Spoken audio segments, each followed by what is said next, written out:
Real numbers, ये हमारे लिए पहला चैप्टर है। तो इस चैप्टर में जो एग्जामिनेशन पॉइंट ऑफ व्यू से इम्पॉर्टेंट है और जो हमें समझना चाहिए, हम केवल उन्हीं चीज़ों को डिस्कस करेंगे। और कुछ चीज़ें मैं यहाँ पे बोर्ड पे नहीं बना सकता, जैसे कि नंबर लाइन के ऊपर में √2 √5, तो अब कोशिश करूँगा मैं, अगर बनता है तो ठीक है। तो ये चैप्टर सबसे आसान है, सबसे पहला चैप्टर भी है। तो इसमें जो इम्पोर्टेंट चीज़ें हैं वो मैं आपके साथ डिस्कस करूंगा। इसके अलावा कुछ और चीज़ें भी है जो आपने 8th में पढ़ा है, उनको भी हम डिस्कस कर लेंगे। रियल नंबर्स दो प्रकार के हैं, रैशनल और दूसरा इसका टाइप है irrational.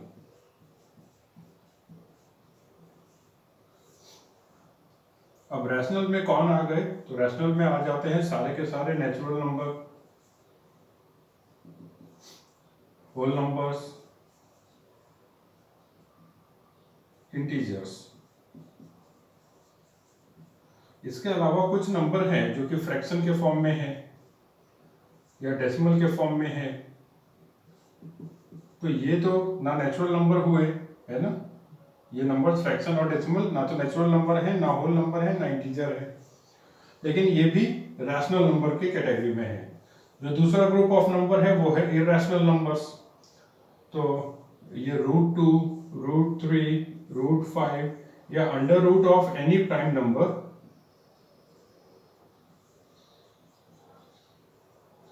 Is irrational number.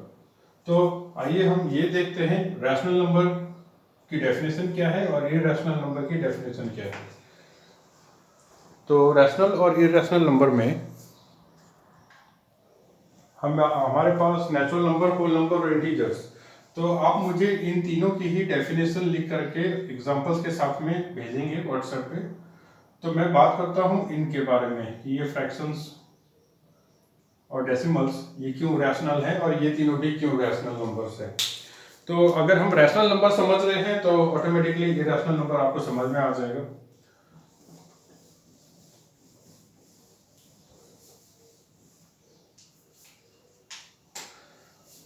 Rational number के बारे में टेक्स्ट बुक्स में लिखा गया है,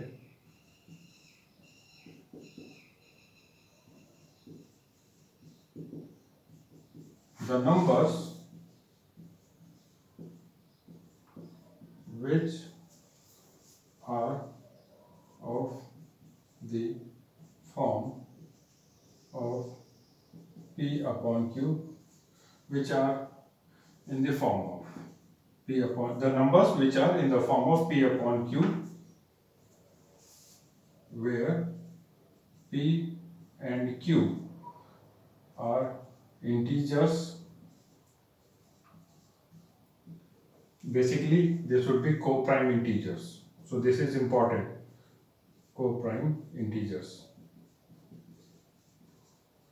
मैं ये कहना चाहता हूँ हर बार, the numbers which are of the form P by Q where both P and Q are co-prime integers and Q, that is the denominator, not equals to 0 are called rational numbers.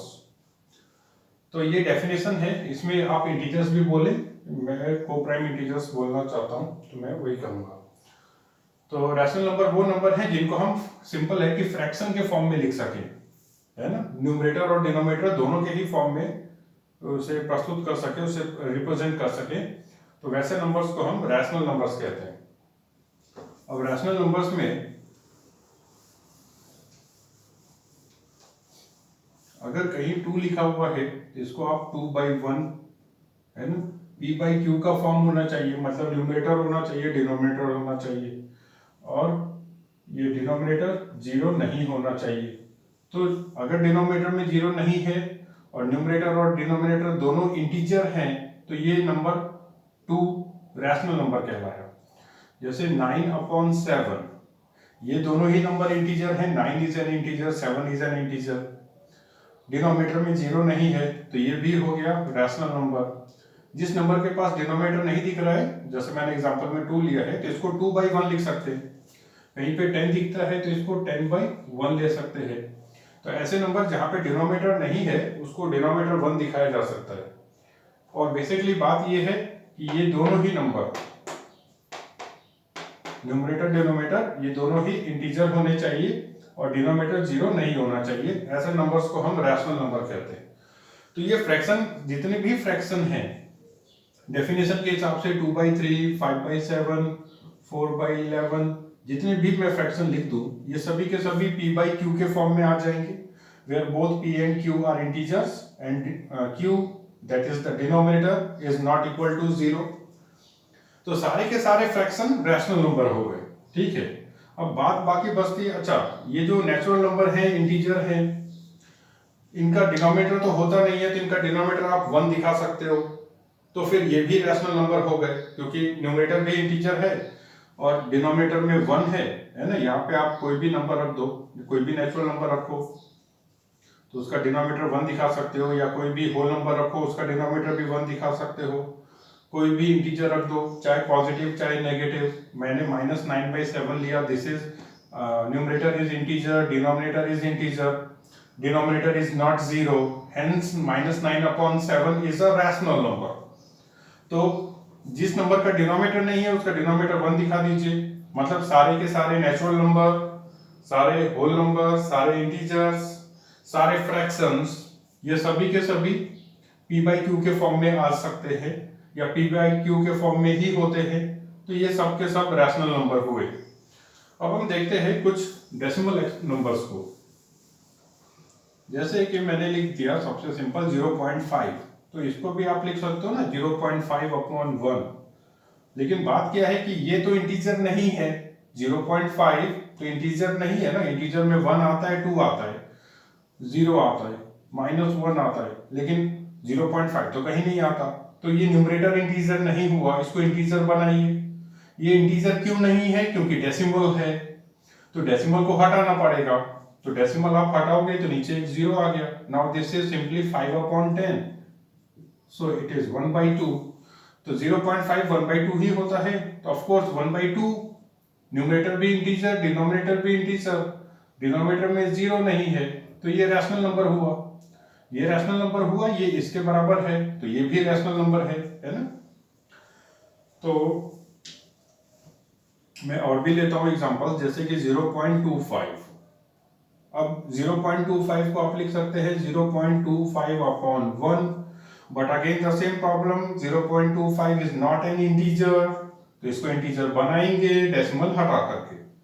तो इसको आपने लिख दिया 25/100। Okay, this is a rational number. इसको simplified form में लिखना चाहिए, तो ये 1/4 हो गया। As 1/4 is equals to 0.25, 1/4 is rational number, hence this is also a rational number।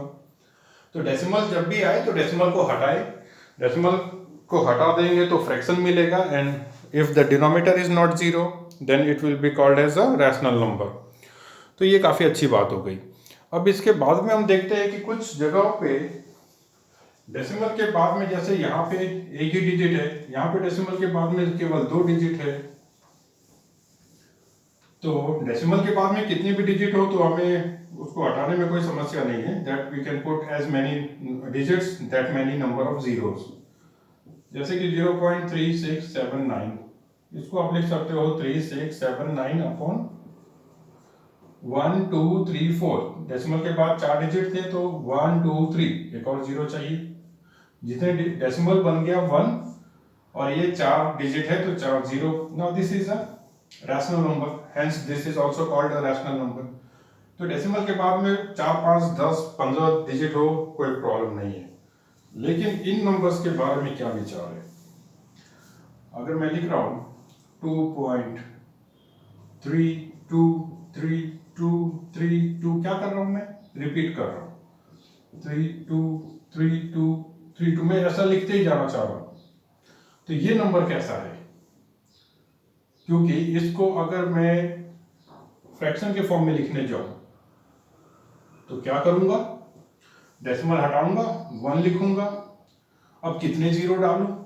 तो इनके लिए 2 डाल दिया, इनके लिए भी 2 डाल दिया, इनके लिए भी 2, इनके लिए भी 2, इनके लिए भी 2, इनके लिए भी 2। ये कभी खत्म होगा? तो अब मुझे बताओ कि न्यूमरेटर में कौन सा नंबर है तुम्हारे पास?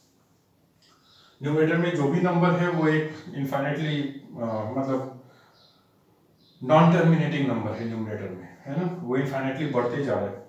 डिनोमिनेटर में भी कोई लिमिटेड नंबर नहीं है, कोई कांस्टेंट नंबर नहीं है, ये भी बढ़ते जा रहे हैं। ऑफ कोर्स मेरे पास न्यूमरेटर में भी एक ऐसा नंबर आ गया है जो कि मुझे पता नहीं है एक्चुअल में उसकी टोटल वैल्यू कितनी है। डिनोमिनेटर में भी कोई नंबर आ गया जिसकी टोटल वैल्यू नहीं है। अब मैं क्या करूं, क्या इन्हें भी मैं ये कहूं कि this is an integer and this is also an integer? तो ठीक है, ये जो भी नंबर होगा ये इंटीजर तो होगा, है ना, चाहे कितना भी बड़ा हो जाए। तो हमारे पास में ये थोड़ी देर पहले ऐसे था, है ना। तो इस नंबर को हम बोलते हैं नॉन टर्मिनेटिंग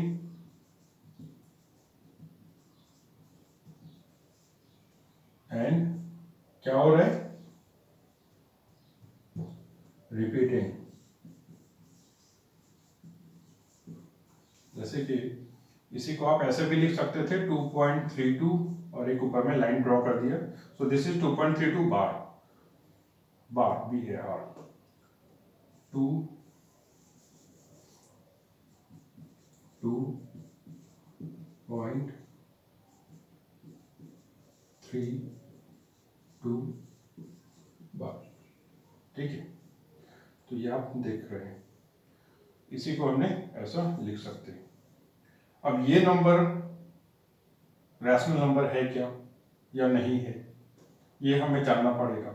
ये नंबर अगर रैशनल नंबर है तो ये किसी ना किसी फ्रैक्शन के बराबर होना चाहिए। और याद रखिए फ्रैक्शन एक कांस्टेंट है, जबकि हमने इसको जो थोड़ी देर पहले लिखा था तो क्या हो रहा था, इसके नीचे में भी जीरो आते ही जा रहे थे, कोई फिक्स पता नहीं चल रहा था कि ये किसके बराबर है भाई, कितने जीरो है इसमें।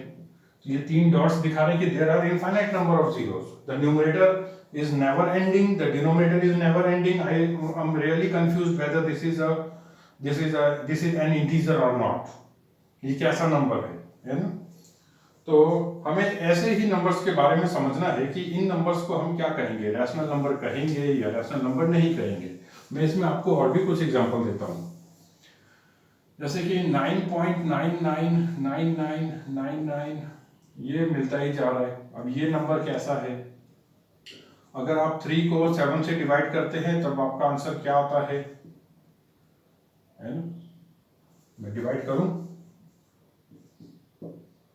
0 क्योंकि डिवाइड नहीं होगा, डेसिमल के कारण से 7 4 जा 28, 2 आया 0, 7 2 जा 14, 6 डेसिमल के कारण से 0, 8 7 जा 56, 4 डेसिमल के कारण से 0, 40 आ गया तो 7 5 जा 35, 5 फिर डेसिमल के कारण से 0, 7 7 जा 49, 1 फिर से ये तो चलता ही रहेगा। शायद वो पार्ट स्क्रीन में दिख नहीं रहा होगा, ओके बहुत कुछ नहीं भी दिख रहा है शायद।